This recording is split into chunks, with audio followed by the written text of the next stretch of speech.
বাকি হয়ে বক্তব্য রাখার জন্য করছে আমাদের মাঝে পেশাজীবী আরেকটি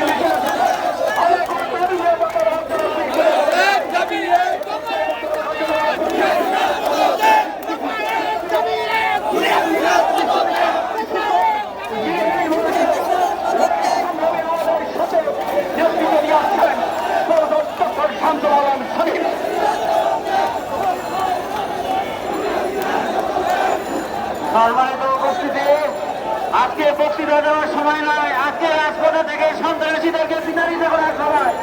এতই কবে জানি এতই কবে ধরে এইবারে সবাইকে একত্রিত থেকে সংগঠিত থেকে এই রাজপথে থেকে সেখানে আমরা বিতাড়িত করবো।